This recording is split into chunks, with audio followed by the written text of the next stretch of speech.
You are now part of a social experiment. See now where my limit is. Only got no. I was on CNN with Brett Favre. Mm-hmm. I think I saw that, yeah. And Brett Favre at the end said he agreed with me that no child should play football. Can you imagine? Actually, the NFL commissioner, the next day at a press conference, the NFL commissioner did not even want to mention my name. He just called me the doctor. But the mistake they're making is they're personalizing it. Yeah. About me. Right. Only a messenger of the science and a messenger of the truth. Right. Does that make sense?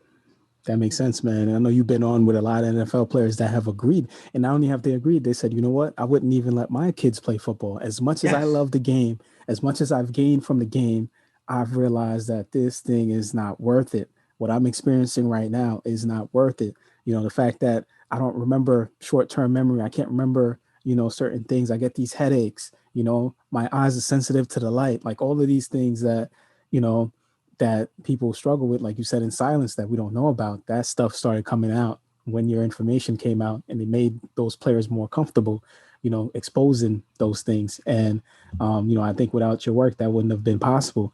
So now, like, all of this stuff is out. The NFL is kind of like saying, okay, this is happening, and everybody comes out with their concussion protocols. And I think they didn't really pay attention to what you were saying, or they ignored it, because you're saying like these kids shouldn't be playing football at all.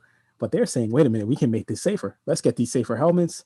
Let's get some concussion protocol. They can go back in 2 weeks, 3 weeks after they check with a doctor, and they'll be fine. But you're saying, and I do want to get this exactly accurate, you're saying no child should be playing the game of football, correct?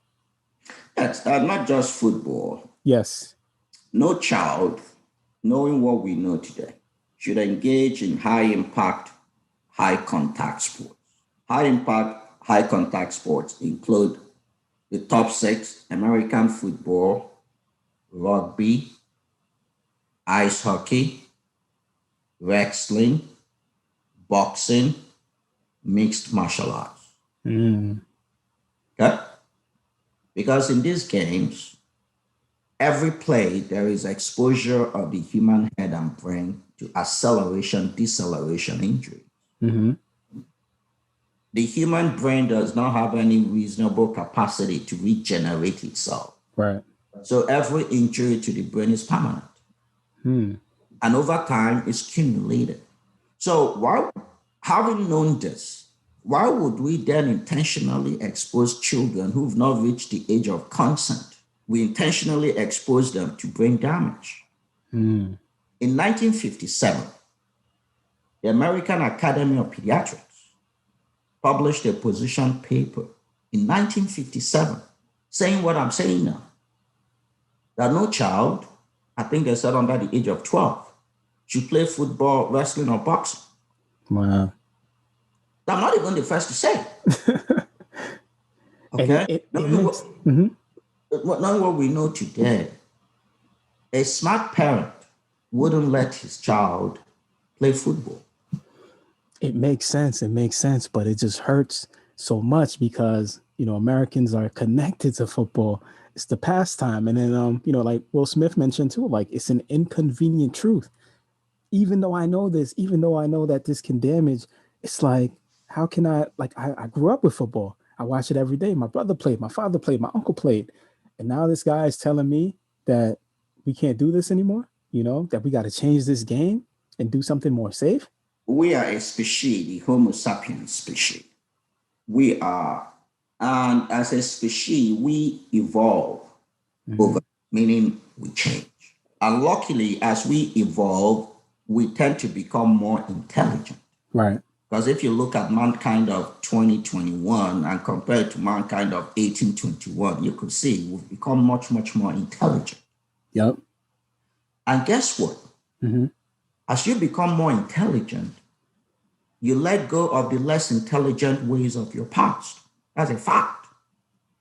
For example, there was a time somebody like me couldn't even be admitted in a medical school because of my race. There was a time people smoked on airplanes. There was a time people smoked indoors. There was a time children were children engaged in forced labor, and it was regarded as normal. But we've become more intelligent, and we've given up those ways of the past. There was a time people did not wear seatbelts. There was a time wearing seatbelts was not mandated by law. Does that make sense? That makes perfect sense. Why would football be different? Football evolves too. The way football is played today was not the way it was played in 1920. Football has changed and continues to change. Right.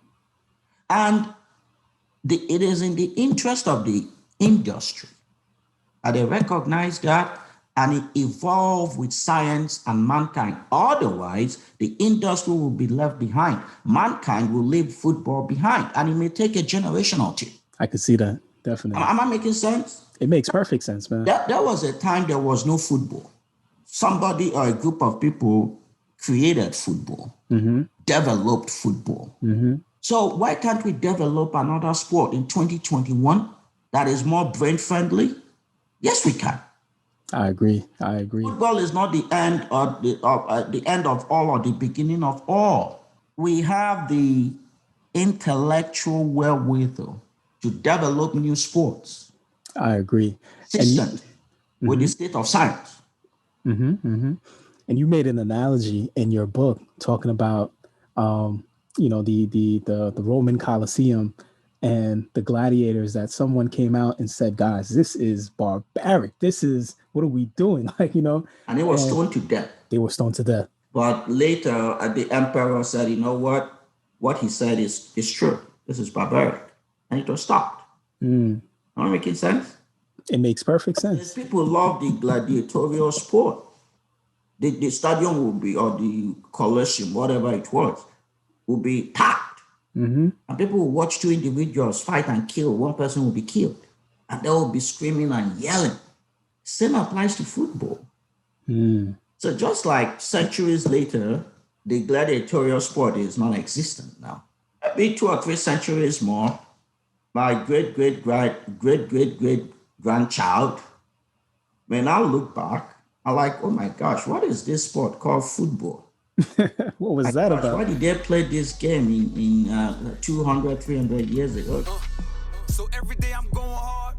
I'm talking business, bank accounts, and credit cards. And somehow we defeat the odds and making sure that no one starves illegal. All you had to